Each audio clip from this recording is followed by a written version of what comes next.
Bienvenue sur le Reaching Podcast. C'est ici qu'on va faire en sorte que tu deviennes le meilleur basketteur possible en ayant des discussions basées autour de l'entraînement, de la performance et de l'univers basket de manière générale. Alors que tu sois joueur, parent, coach ou simplement passionné de basket, ce podcast est fait pour toi. Si t'es prêt, c'est parti pour un nouvel épisode du Reaching Podcast avec Coach Mathis.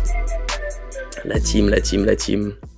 J'espère que ça va. On est ici sur un nouvel épisode podcast du Reaching Podcast. Ça faisait longtemps que j'avais pas fait d'épisode. Je réfléchissais à un format un petit peu mieux pour qu'on puisse parler basket ensemble avec un petit peu moins de montage, un petit peu moins de... Je dis pas que c'est scripté, mais un petit peu moins préparé, qu'il y ait plus de spontanéité entre vous et moi. Et donc c'est pour ça que je vous ai demandé sur Insta de me donner des sujets que vous voulez qu'on aborde. Et régulièrement, je vais allumer ma caméra comme là, et puis je vais parler avec vous des différents sujets que vous voulez apprendre. Donc voilà, j'ai changé les néons, je les ai mis en orange, mais je pense qu'à l'image, ça se voit pas très bien. Et pour ceux qui juste écoutent, voilà, on a des néons orange ici qui ne sont pas très flashy, mais c'est pas très grave. L'idée du podcast d'aujourd'hui, c'est de parler de comment s'entraîner pendant les fêtes, puisque là on va entrer, au moment où sort la vidéo, les semaines de vacances sont déjà entamées. Et les fêtes de Noël, c'est toujours particulier parce que il fait froid dehors, donc on sort pas beaucoup, on mange beaucoup trop. Et pas forcément très bon d'ailleurs, bon pour la santé je parle, c'est très bon dans l'assiette, là n'est pas la question, et que les entraînements sont annulés, qu'il n'y a pas forcément de quoi faire du basket dehors, etc. Donc on est un petit peu plus sur un mode de vie sédentaire, et je pense que le gros piège c'est de ne pas s'entraîner du tout, et de rester chez soi et de se reposer à 100%. Je pense que c'est pas la bonne solution, et donc dans cet épisode podcast, on va essayer de voir ensemble qu'est-ce que vous pouvez faire pour pouvoir au minimum garder votre forme actuelle et même pouvoir progresser pour être prêt pour la rentrée.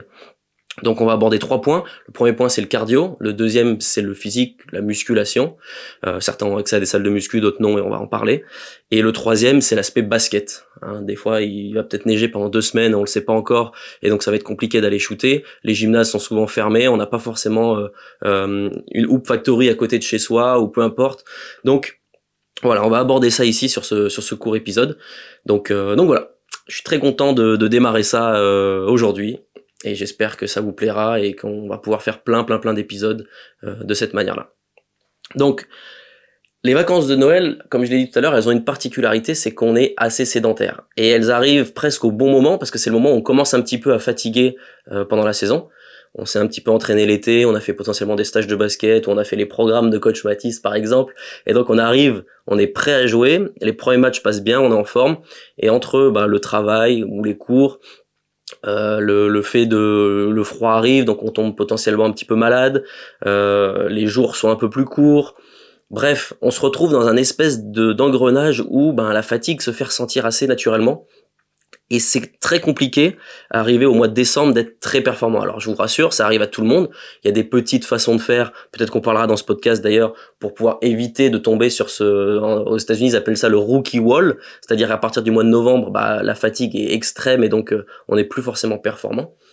Donc voilà, on arrive au mois de décembre où potentiellement les organismes sont fatigués, et là on se dit on va plus rien faire et on sera en forme en janvier. Et c'est là que l'erreur est faite. Pour être en forme en janvier, il faut absolument rester actif. Maintenant, je vais pas vous demander de vous entraîner 3 fois par jour bêtement. Ça serait contre-productif parce que là vous serez sur du surentraînement et donc ça sera compliqué de revenir en forme et vous allez faire une sorte de burn-out de basket dans quelques semaines. Donc non. L'idée en termes cardio déjà, c'est de rester actif. Pour rester actif, il y a plusieurs façons de faire. Soit vous pouvez aller courir, c'est pas l'option numéro 1 parce que au basket, on n'a pas des distances où on court tout droit pendant des vingtaines et des trentaines de minutes. Donc, si vous allez courir, peut-être privilégier le fractionné, c'est-à-dire courir rapidement sur une séquence de jeu, donc 20-24 secondes, et puis ensuite marcher pendant 10 secondes, ou courir plus lentement pendant 10 secondes, et faire ça, par exemple, voilà, on va donner un exemple concret, vous courez à 80% de votre capacité pendant 20 secondes, et vous marchez pendant 10 secondes. Et ensuite, vous reprenez 20 secondes et vous arrêtez 10 secondes. Et en fait, vous avez 2 cycles par minute, 20 d'efforts, 10 de repos, 20 d'efforts, 10 de repos, ça fait 60 secondes au total. Et vous faites ça pendant votre temps de jeu moyen, c'est-à-dire que si vous jouez une vingtaine de minutes, ça peut être pas mal de faire ça pendant une vingtaine de minutes. Si vous êtes fatigué à la moitié, par exemple, vous pouvez prendre une pause un petit peu plus longue de 3 minutes, comme si c'était un petit peu la mi-temps, et repartir derrière. Là, il n'y a pas de souci. Mais aller faire de la course pendant 1 heure ou 2 heures, c'est peut-être pas l'idée numéro un, c'est peut-être pas la chose à faire qui va vous permettre de revenir en forme. Vous allez être en forme, hein, au niveau du cardio, ça va être bon, mais ça va être difficilement, ça va se retranscrire difficilement sur les terrains de basket. C'est là où est le problème. La deuxième chose qui peut être faisable, c'est de faire ce que moi j'appelle du cardio basket. Il y a très longtemps sur Instagram, j'avais publié ça. L'idée, on faisait beaucoup ça à Spire Academy, c'était de faire un suicide le plus rapidement possible et d'avoir 32 secondes de repos. Donc l'idée, c'était de le faire en 32 secondes, d'avoir 32 secondes de repos. Ensuite, de faire un demi-suicide, donc toute la longueur du terrain, revenir, milieu de terrain, revenir, en 17 secondes de repos. Et ensuite faire, peut-être vous connaissez, le sideline 16, c'est-à-dire faire 8 allers-retours, donc 16 touchés de ligne pendant 1 minute, vous savez, de la ligne de touche côté jusqu'à l'autre ligne de touche côté, en allant le plus vite possible pendant 1 minute, et 1 minute de repos, et on répète ça 1 fois, 2 fois, 3 fois. À Spire Academy, on était monté jusqu'à 10 fois. Sur les joueurs que j'ai pu avoir en National 3, ce qui correspondait le mieux, c'était, avec eux en tout cas, c'était je dirais entre 4 et 6 fois. Voilà. Donc si vous arrivez déjà à faire 5 fois, ça peut être pas mal de faire ça 2-3 fois par semaine. Restez tranquille le 24, le 25, restez tranquille le 31 et le 1er. Par contre, les autres jours, essayez de vous organiser pour avoir un petit moment cardio. Et la troisième option de l'entraînement cardio, qui est presque celle à privilégier sur ce genre de moment, c'est tout simplement de faire autre chose que du basket. Aller faire une partie de tennis, aller à la piscine. Alors je sais qu'au mois de décembre c'est compliqué d'aller se baigner, mais ça peut être une possibilité. Aller faire un soccer avec les copains, aller je sais pas, faire du skateboard, aller faire peu importe, aller au trampoline park, je sais pas, faites-vous plaisir en dehors du basket, mais restez actif, et ça va être pas mal, ça va vous permettre de vous vider l'esprit et de pouvoir revenir en n'ayant pas perdu de la forme en tout cas, et pouvoir revenir en étant l'esprit totalement libéré. Donc je dirais que ça c'est l'option numéro 1. Si vous faites ça, essayez de le faire 3 voire 4 fois par semaine, si vous faites que ça. En ce qui concerne le cardio basket, comme je vous l'ai dit tout à l'heure, alors il y en a plein, hein, si jamais vous voulez, on pourra peut-être même faire une vidéo, petit podcast là-dessus, ça peut être intéressant, mais ce que je vous ai dit déjà, c'est déjà beaucoup. Faites ça entre 2 et 3 fois par semaine. Peut-être faire, je sais pas moi, lundi, mercredi, samedi matin, par exemple. Alors je sais pas quand tombe Noël et le Nouvel An, mais voilà, essayez de vous organiser autour de ça. Et le fait d'aller courir en fractionné, je dirais que c'est la troisième option. C'est pas une mauvaise option, mais c'est la troisième option. Donc ça, pour la partie cardio, je vous invite à faire ça. Maintenant, pour la partie musculation. Vous n'êtes pas obligé de faire de la musculation. Si vous avez l'habitude d'en faire, ça peut être bien de faire une pause à ce moment-là. Maintenant, il y a plusieurs options. Si vous avez un club de CrossFit à côté de chez vous, ça peut être pas mal d'aller faire 1 à 2 séances par semaine. Alors, souvent pendant les périodes de Noël, c'est logique, ça ferme. Mais ça peut être une belle option pour faire un petit peu de CrossFit. Pareil, ça fait travailler le cardio, ça fait travailler la préparation physique musculaire, je parle. Pas trop mal, l'aspect CrossFit. Sinon, ce qu'on peut faire en termes musculation, si vous avez accès à une salle, c'est d'y aller 3 fois par semaine, de faire une séance haut du corps, de faire une séance bas du corps le premier jour de la semaine, donc admettons le lundi. Voilà, de faire du squat, donc un exercice où on va lourd, et des exercices de complément comme je sais pas moi, du RDL, comme leg extension, comme step up avec des dumbbells, peu importe. Essayez de faire une partie où on va pas plus loin que 5-6 exercices maximum sur le bas du corps, on va dire le lundi. Le mercredi, de faire une partie haut du corps, donc là pareil, essayez de faire quelque chose de lourd, peut-être ça peut être pas mal de faire du développé couché ou du développé militaire. À ce moment-là, de travailler un petit peu la force, et ensuite de faire des exercices un peu de complément. Donc là, on va être sur, si vous avez fait développé militaire, ça peut être du développé couché halter, qui peut être pas mal. Ça peut être du rowing, ça peut être tout un tas de choses. Ça peut être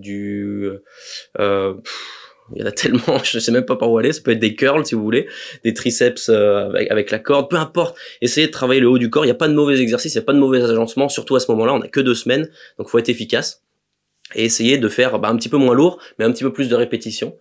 Et enfin, une partie tout le corps. Donc là, pareil, faire un exercice lourd au début.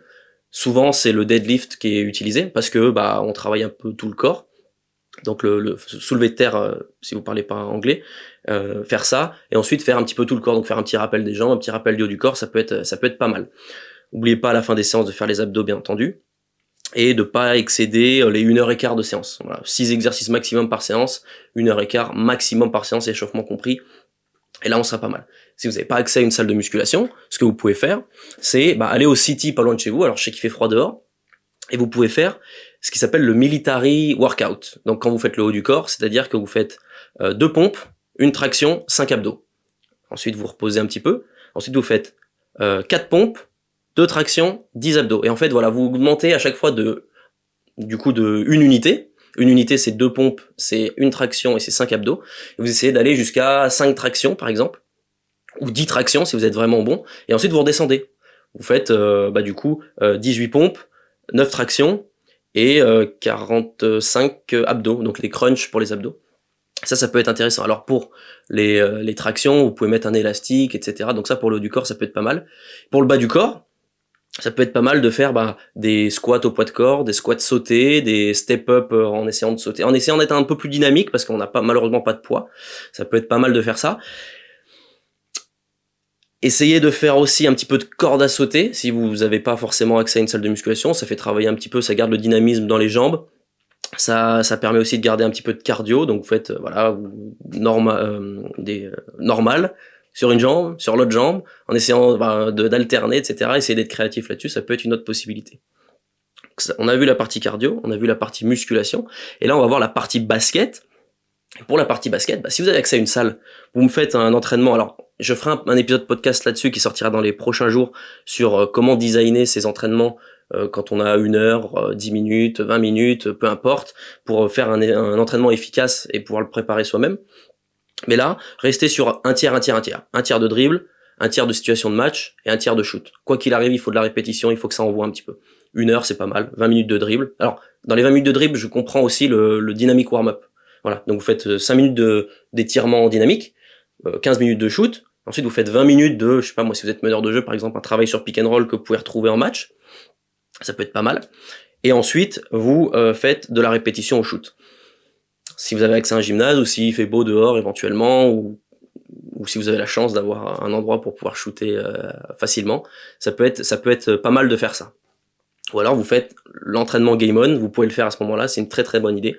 Et vous faites ça à la fin de chaque petit cycle, donc à chaque 20 minutes en fait, vous devez marquer 10 lancers francs avant d'aller boire un coup. Bon, voilà, ça c'est on rentrera un peu plus dans le détail sur comment designer les entraînements, parce que là je vous le dis en gros, en large, mais c'est pas tout à fait ça. Mais si vous faites ça déjà, c'est pas mal. Et si vous n'avez pas accès à une salle de basket, si vous n'avez pas de ballon, si vous n'avez pas d'espace, si il neige à répétition dehors, si peu importe, vous pouvez quand même progresser au basket en faisant des analyses de matchs. On a de la chance d'être dans une ère aujourd'hui où sur YouTube, il y a plein de matchs. La NCAA, je pense que j'ai vu tous les matchs de certaines équipes sont sur YouTube, et je pense même que tous les matchs de toutes les équipes peuvent être trouvables sur YouTube, de manière pas forcément légale malheureusement, mais c'est trouvable.